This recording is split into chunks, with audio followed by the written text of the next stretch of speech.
Bom dia, pessoal, tudo bom? Então vamos lá. Vou tentar corrigir o meu vídeo de ontem, que eu nem percebi que estava sem som. Vamos ver se esse de hoje sai corretamente, né? Então vamos... Deixa eu desenhar uma válvula aqui.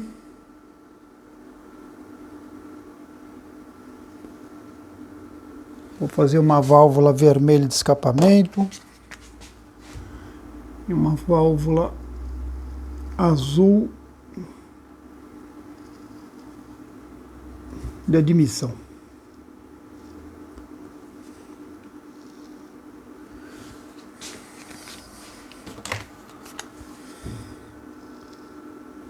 O que eu queria falar hoje é que muitas vezes o que a gente vê, o que a gente analisa, não é a realidade. Ah, é a água. Assustei com o barulho. Vou colocar a vela aqui. Aqui é meu cabeçote, minha câmara de combustão, uma câmara de combustão bem antiga, né? E aqui eu vou fazer meu duto aqui. Vou fazer um duto bem antigão também. Vou fazer assim, ó.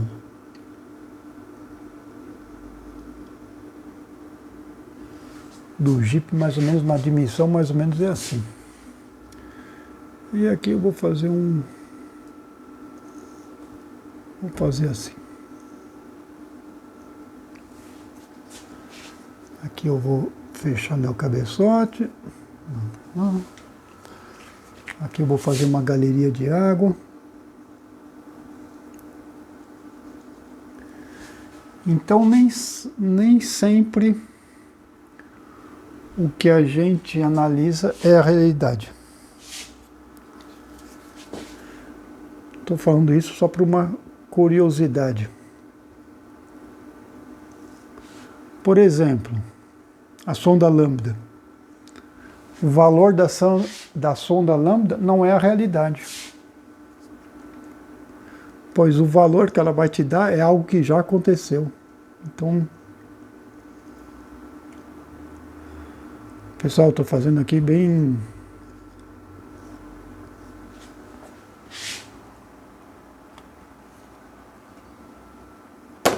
Então, assim, o que eu vejo nem sempre é a realidade. Porém, aos dados que eu utilizo e de uma certa maneira dá certo. Por exemplo, conta-giro, seja ele digital, seja ele analógico, na maioria das vezes é analógico, né? Marcha lenta lá, ele nem mexe o ponteiro, né? E na verdade o motor não funciona desse jeito. E o motor, mesmo em plena carga, ele não funciona de uma forma uniforme. Ele acelera, desacelera, acelera, desacelera. Então ele acelera durante a minha fase de combustão, somente poucos graus de rotação do meu virabrequim, que vai realmente produzir uma força, né, um movimento, principalmente um torque, né? E o resto do tempo a rotação vai cair. Aí quando tiver o próximo ciclo de combustão, a velocidade vai ter uma aceleração, né? E a velocidade do virabrequim vai aumentar. Mas, portanto, quando você olha a agulha, ela está imóvel, né? Então parece que o motor está assim, super uniforme. Na verdade, não é, né? Se você tiver um motor monocilíndrico, aí é mais ainda, né? Essa diferença. Porque você vai ter uma combustão a cada 2 voltas do virabrequim. Estou falando de um motor 4 tempos ciclo Otto. Se você tiver um motor de 16 cilindros, em 2 voltas do virabrequim, você vai ter 15 tempos de combustão a mais, né? Então dá um ar de uniformidade, assim, né? De constância, né? Portanto, a velocidade aumenta, diminui, aumenta, diminui. Eu falei da sonda lambda porque o valor que a sonda lambda me dá, o meu escapamento está aqui, né? O cabeçote termina aqui, minha sonda vai estar aqui ou um pouco mais para cá, um pouco mais longe. Existe uma posição ideal de colocar minha sonda lambda, mas a leitura que ela está fazendo aqui dos gases aqui já aconteceu, né? Eu já estou em outro ciclo. O que acontece é aqui dentro, né? Aqui dentro da minha câmara de combustão, né? Tudo começa aqui, né? Meu movimento começa aqui. Outra coisa curiosa é que tem muita gente que fica insistindo, vou aliviar o meu volante do motor, assim meu motor acelera mais rápido, mas infelizmente vou perder torque. Se alguém tiver um volante do motor que dá mais torque, fala comigo, porque aí eu compro uns 10, porque aí eu vou comprar esse tipo de volante do motor e eu coloco no meu motor, já que aumenta o torque. Não sei como que vai aumentar o torque, mas vai aumentar o torque. Como é que vai aumentar o volante do motor vai aumentar o torque se o torque começa aqui? A fonte de energia é aqui. Onde tem a transformação é aqui, na câmara de combustão. O que vai acontecer? Que um volante mais leve, realmente vou acelerar mais rápido. Aliviar o volante é a mesma coisa, em termos da física, que eu aliviar o meu carro. E quando eu aumento o peso do meu volante do motor, eu estou aumentando o peso do carro. Então a minha aceleração vai ser mais lenta. Eu vou perder em velocidade final. Volante leve ou volante pesado, uma vez atingido a rotação máxima do motor, você não ganha, você não perde. Mas em termos de aceleração, você ganha. Hoje em dia tem a injeção eletrônica, então quando a gente faz carro de corrida, quando eu falo carro de corrida, é carro de circuito, né? A gente trabalha com a injeção e a ignição, porque às vezes quando está chovendo, a gente quer que o motor tenha um outro comportamento. Antigamente, quando a gente sabia que ia ter uma prova, que ia ter muita chuva, nesse momento a gente tirava o câmbio.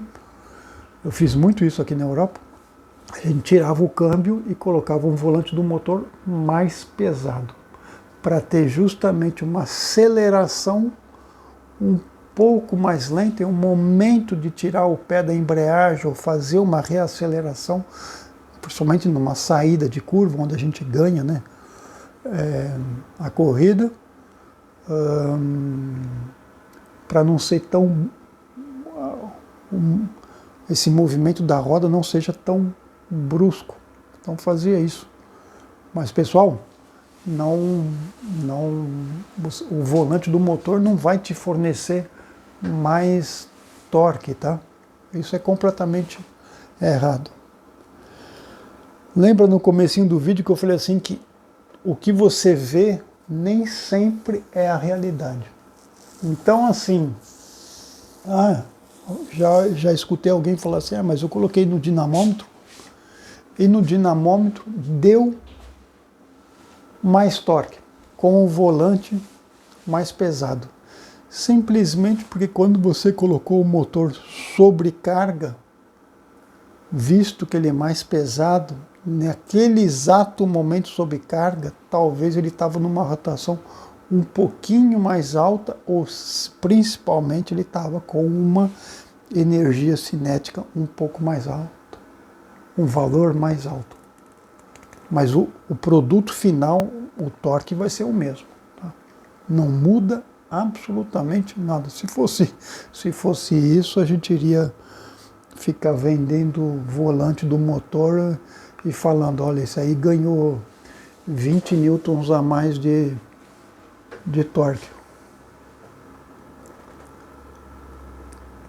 Outros valores que não refletem a realidade. Temperatura do ar admitido. O importante é a temperatura do ar aqui dentro, não ali no meu coletor. Ah, mas eu utilizo aquela. Não, a gente utiliza. E é o correto, entendeu? Mas é só para ter uma noção que não é a realidade. Tem coisas que não são tão fáceis quanto possa parecer. E isso que é a beleza extraordinária da mecânica. Por exemplo, eu vou cortar aqui um tubo de escapamento. Então aqui tem a espessura do meu tubo. Tá aqui. Né, os gases passam por aqui.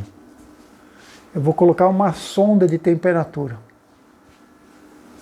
Então eu faço um furo. Fiz um furo com uma broca. Tirei a rebarba. Vou vir com um nip aqui. E vou soldar. De preferência com uma solda TIG. Vou soldar aqui. Ele já tem uma rosca aqui interna. E eu venho, né? E eu venho com a minha sonda. Eu uso muito uma sonda que tem 8 milímetros de diâmetro. Aí ela vai vir aqui assim. Vai vir até aqui. Aqui é uma parte um pouquinho mais estreita. E aí tem a minha sonda que tem aqui. E aqui vai o fio que vai para o meu dinamômetro. Quando a gente faz isso, para ter um valor mais exato possível, a gente entra o material do tubo, a espessura, a dimensão do nip e principalmente aonde ele se encontra esse sensor em relação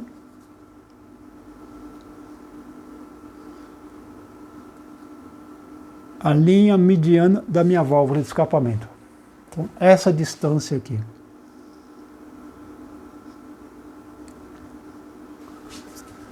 E essa distância, se eu colocar uma sonda dessa em cada tubo do escapamento, essa distância tem que ser idêntica.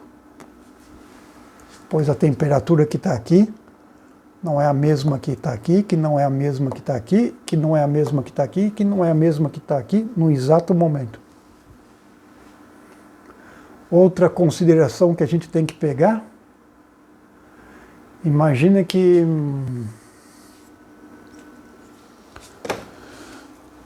vou fazer um 4 cilindros. 4 cilindros você está com as 4 saídas aqui, eu coloquei um sensor de temperatura aqui, aqui, aqui. E aqui está meu radiador. E aqui tem minha ventoinha. Qual que é o primeiro tubo que vai receber ar? Esse aqui. Então ele está esfriando muito mais rápido e muito mais do que esse e esse aqui. Então isso eu preciso pegar em conta. É isso que é bonito, quando a gente começa a querer buscar algo a mais, né? Então essas coisas é assim, todo mundo pode aprender, mas tem que dar um gás, né? Bah, eu estou falando muitos assuntos ao mesmo tempo, mas não tem problema. Quando a gente quer trabalhar um cabeçote, um dos erros mais comuns, é um erro que eu fiz muito, você vai vir, ainda mais quando não tinha nenhuma fresa ainda, tinha só uma furadeira, vinha com um rebolo lá e vai abrindo tudo, né? Você vai colocando o teu dedo e vai falar, aqui vai passar mais. Então assim, dá vontade Eu vou exagerar, mas digamos que eu abri tudo isso aqui assim.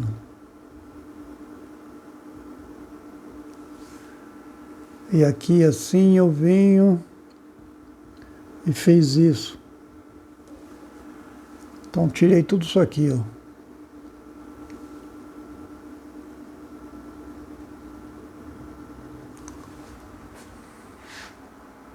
Aí você tem a impressão que você tem um resultado.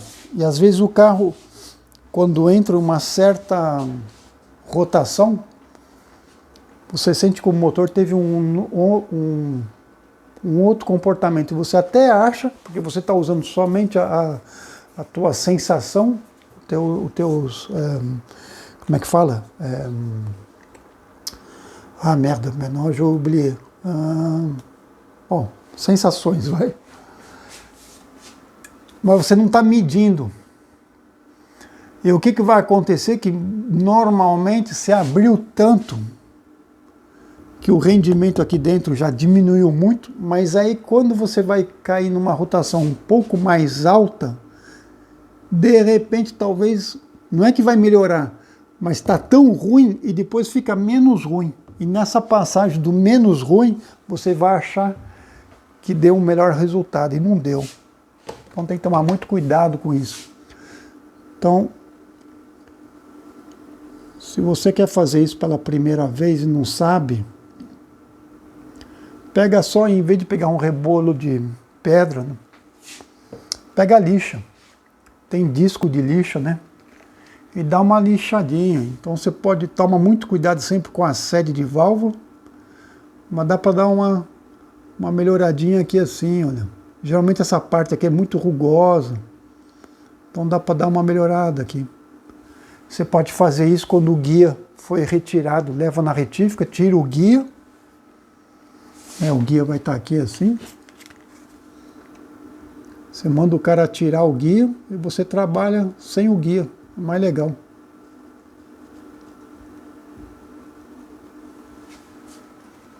E aqui embaixo você não mexe. É uma parte muito... Você vai ter uma tendência a fazer mais besteira do que outra coisa. E olha que engraçado, não vou mudar a posição da minha válvula, mas se eu fizesse um novo cabeçote, fizesse isso aqui, olha. Olha, guarda essa imagem.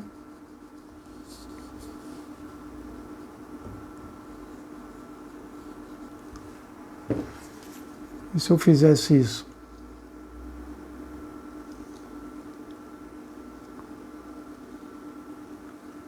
Bom, aqui eu exagerei um pouco. Podia até...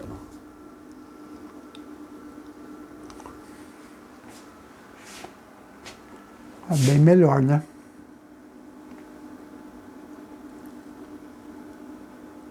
Ó. Quando você vê um motor de Fórmula 1, a válvula é super comprida.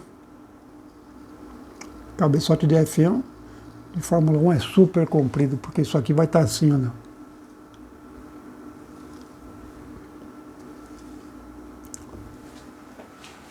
Então quando abre um pouquinho é um buraco que tem na frente, assim, então tem muito pouca resistência. Em compensação, a gama de rotação é extremamente pequena, né? Qual é outros dados que não reflete a realidade? A temperatura da água.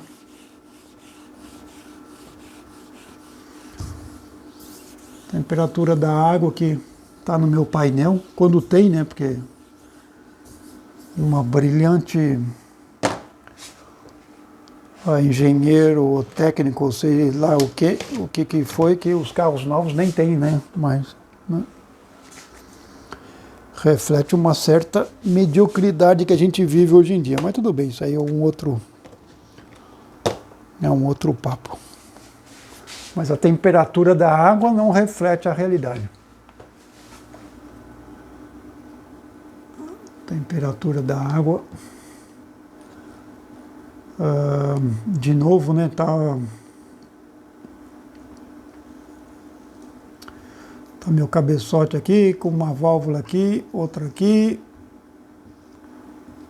Tá minha câmera de água aqui do lado, aqui assim. Se tiver aqui, porque talvez está até um pouco mais longe. Mas essa temperatura não é aqui dentro, né?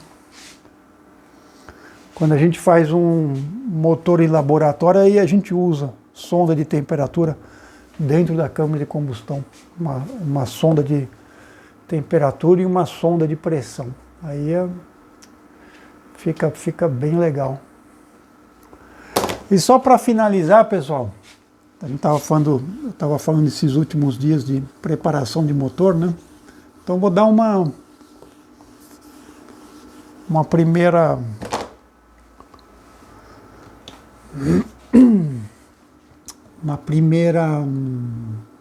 ideia. Antigamente o que eu fazia? Pegava um cabeçote, dava uma rebaixadinha, pegava uma pedra lá, fazia trabalhava um pouco os dutos na orelhada, né? Completamente na orelhada.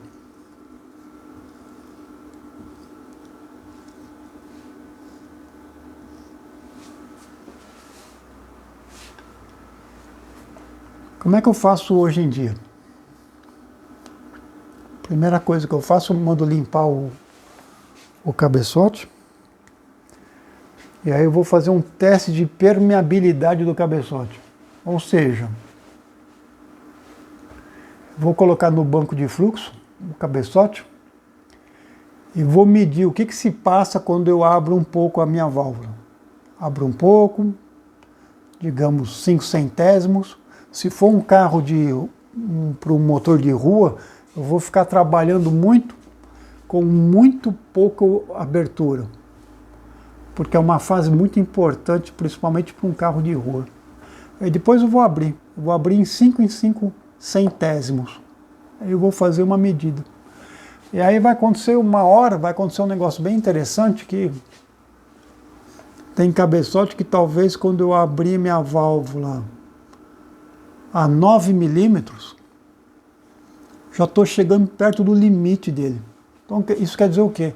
Que não adianta nada eu fazer um cabeçote, não adianta nada eu fazer um comando de válvula que abre 12 milímetros, porque a 9 já não está passando mais. Por quê? Porque é o próprio cabeçote que está me estrangulando a passagem, está impedindo a passagem. Isso aí é o teste de permeabilidade. De novo, o banco de fluxo, o bench flow, não reflete a realidade, né? A gente utiliza como instrumento que está em desuso, né? Cada vez mais. O CFD tá ultrapassando agora eu já não uso mais o banco de fluxo, o programa CFD já a gente consegue um melhor resultado, porque a gente consegue fazer uma simulação que é mais próxima da realidade. Ainda mais com o CFD, a gente pode ficar jogando muito com a umidade e com a pressão atmosférica, coisa que com o bench flow vai ser muito mais difícil de simular isso aí. Tem como fazer, mas começa a ficar bem complicado e o resultado não é tão legal. Então esse teste de permeabilidade a gente vai fazer tanto na admissão quanto no escapamento. Outra coisa também que não adianta ficar acreditando a 100%, não dá para ficar eu abrindo isso aqui, abrindo e aumentando o volume de ar que passa e acreditando que isso vai me dar mais potência. Dá na teoria, mas na prática nem sempre isso funciona. Tem que tomar muito cuidado. Outra coisa, isso é super mega importante, e isso é um erro que eu considero bastante grave, tá? Que é o seguinte, já percebeu que quando você fala que você preparou um motor, qual que é a primeira coisa que a pessoa pergunta? Né? Se você quiser HP, mas é isso aqui. E pouca gente vai te perguntar quanto de torque.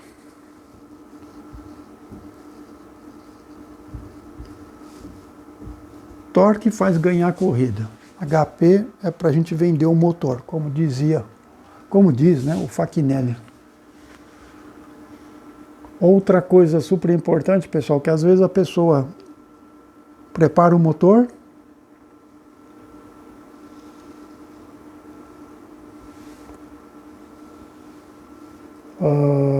digamos que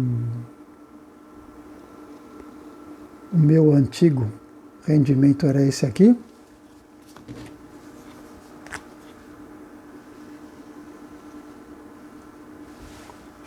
Tem que aprender a ver isso aqui. Ver aonde que você... Aí o pessoal fala assim, eu perdi.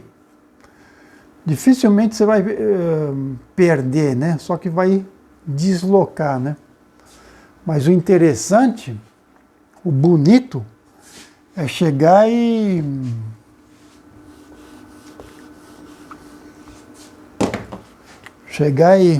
num certo ponto aqui, e você falar que eu estou a 6.500 RPM. Vamos falar um número bonito. 485 Nm de torque. E nessa mesma rotação eu quero passar para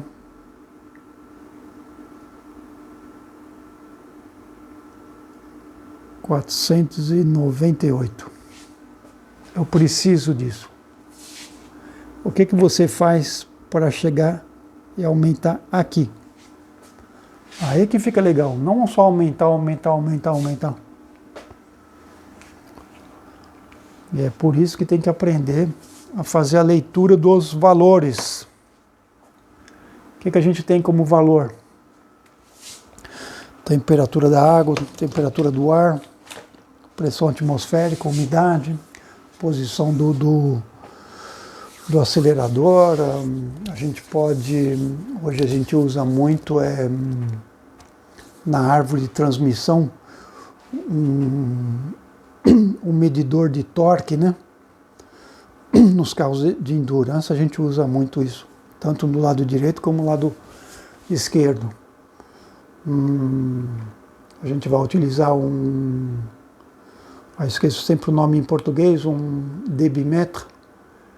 A gente vai medir a quantidade de ar que entra no motor, a gente vai medir a sonda lambda, a gente vai medir a temperatura do escapamento, a gente vai medir a pressão dentro do meu circuito de arrefecimento. É um dado bastante importante, é legal.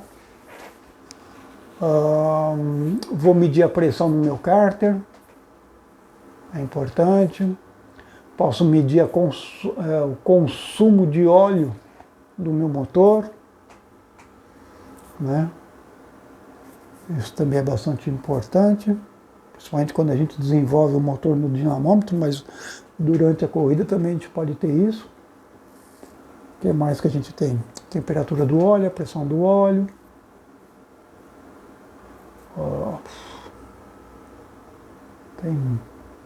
Dados tem um montão, né?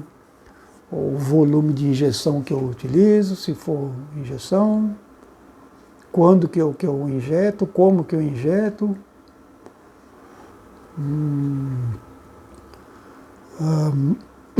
Um outro dado super importante que eu vou falar mais para frente, muita gente tem uma tendência nos motores preparados a usar em determinados momentos, sob carga, uma mistura rica. Então assim, e essa mistura rica, ela tem a função de preservar, entre aspas, meu motor.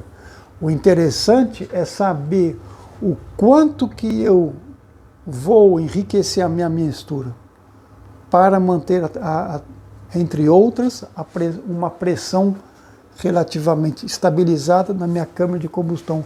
Acontece que tem uma hora, normalmente muita gente tem uma tendência a fazer um pouco a mais. E isso não é bom. A menos, aí não é bom mesmo. Mas a mais também não é bom. E muita gente coloca, muitas vezes, um pouco a mais demais. E isso a longo prazo vai ter uma repercussão. Isso tem que tomar muito cuidado quando você tem corridas longas, né? Corridas de 12 horas, 24 horas. Isso é um fator muito, muito importante, principalmente você pega uma corrida famosa como Le Mans, você vai largar com uma temperatura muito alta, o asfalto passou bem acima dos 43, 44 graus, está bem acima, e a temperatura do ar vai estar 36, 38, talvez até 40. Só que durante a noite vai cair bem. E a umidade vai mudar muito. Então esse excesso vai te trazer problema. Então é por isso que tem muitas vezes que motores quebram na madrugada, né? É justamente um dos fatores é isso. Quando a gente analisa um motor, precisa aprender a relacionar os dados. Nunca dá para você ver uma só coisa, um só parâmetro e falar, pronto, é esse aí. Tem que tomar muito, muito cuidado. Tenta usar sempre um método para comparar. E de preferência, o ideal, se possível, para cada valor medir de 3 formas diferentes. Esse é o melhor método que existe. Quando as tuas 3 maneiras de medir estão muito próximos, é que você está perto de um valor que corresponde mais ou menos à realidade. Então você está no bom caminho. Mas tem que tomar muito cuidado. Pô, vou dar um exemplo. Imagina que você está utilizando só a sonda lambda.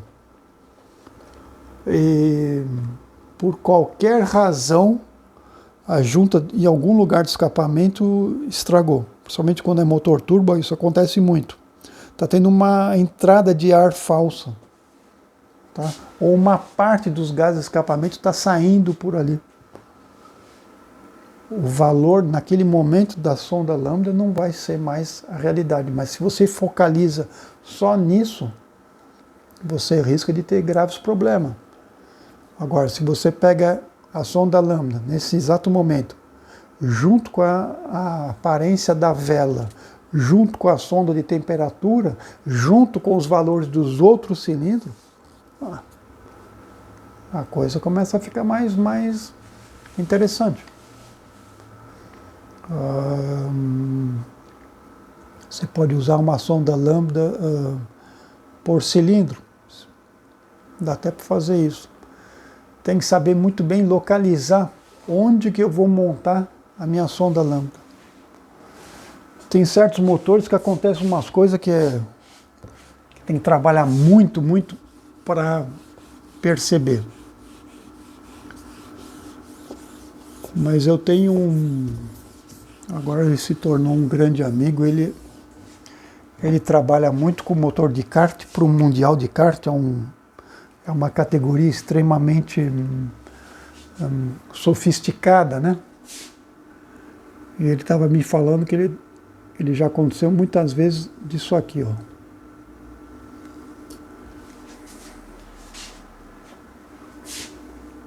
Ele colocou a sonda lambda aqui.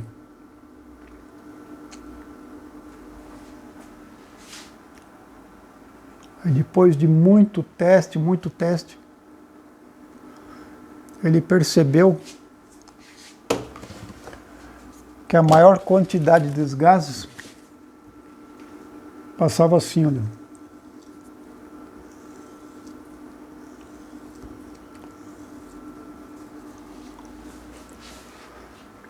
Então, o que ele estava medindo aqui assim não era realmente a realidade. Aqui eu estou exagerando no meu desenho, mas é só para ter uma ideia. E aí ele mudou a posição da sonda lambda e colocou ela aqui. E aí ele conseguiu uma regulagem muito mais legal. Isso aí eu estou contando isso aí só para mostrar que a gente pode cair no próprio erro da sua própria montagem, né? A mesma coisa com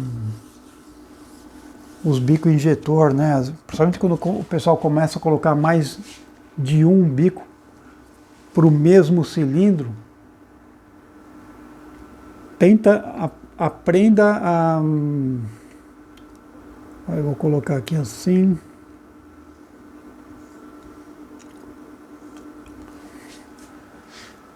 Vamos supor que minha válvula está aqui assim. Tenta trabalhar com... Se é somente aqui que você consegue colocar o teu bico injetor, mas trabalha em várias posições, vê o resultado que dá, entendeu? Se você colocar o teu bico assim, o teu bico aqui assim, o ideal é que ele vem, né? Pulveriza bem aqui. Cada tipo de bico ele tem um leque diferente, dá para trabalhar também, né? Quando a gente começa a trabalhar da maneira que a gente comanda o bico, a gente pode mudar isso aqui. Isso aqui tem uma influência super grande, né? É a mesma coisa com um carburador. Quando você pega um carburador, né, tem a bombinha injetora lá. Quando você acelera, às vezes está mal regulado e o fluxo está indo direto para a parede assim, do coletor, né? Você perde muito rendimento, né? E o motor é feito de detalhes, né? É esses detalhes que é legal de aprender. E o mais difícil de tudo isso é conseguir entender como o motor realmente funciona. Isso não é fácil, mas é só precisa um pouco de dedicação. E é isso aí, moçadinha. Por hoje tá bom. Falou? Até a próxima aí.